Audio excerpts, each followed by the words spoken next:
Hey there developers, today we are diving into the fascinating world of ASP.NET Core middlewares and the request pipeline. Buckle up because this journey is going to be swift and insightful. First off, what exactly is the request pipeline? Think of it as a series of steps that every HTTP request goes through before it reaches your application and sends a response back to the client. At each step, we have something called middleware. Middleware components are like stations on this pipeline that can process requests, responses, or both.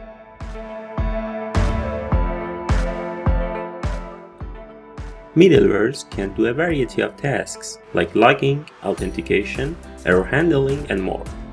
They can either pass the request to the next component or short-circuit the pipeline and send a response directly.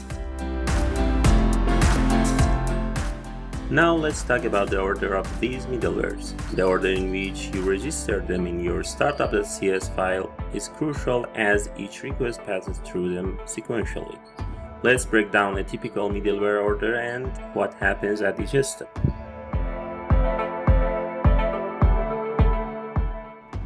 First up is the exception handler middleware.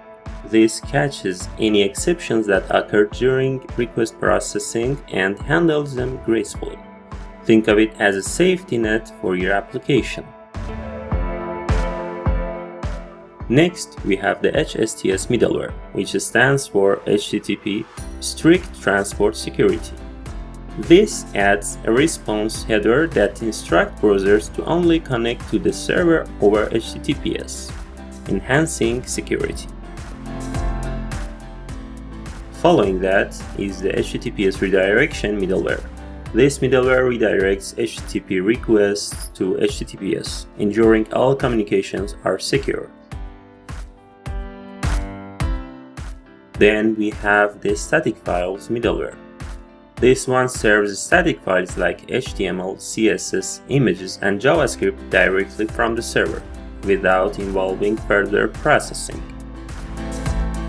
The cookie policy middleware confirms the app to the EU General Data Protection Regulation (GDPR) regulations. The routing middleware determines which endpoint should handle the incoming request based on the URL. Next one is the CORS, which stands for Cross-Origin Resource Sharing. This middleware allows your app to handle requests from different origins, enhancing flexibility for APIs. Then comes the authentication middleware. It checks the credentials of incoming requests to ensure the client is who they claim to be. If they are not authenticated, the pipeline stops here. Following authentication, we have the authorization middleware. This ensures that the authenticated user has the necessary permissions to access the requested resource.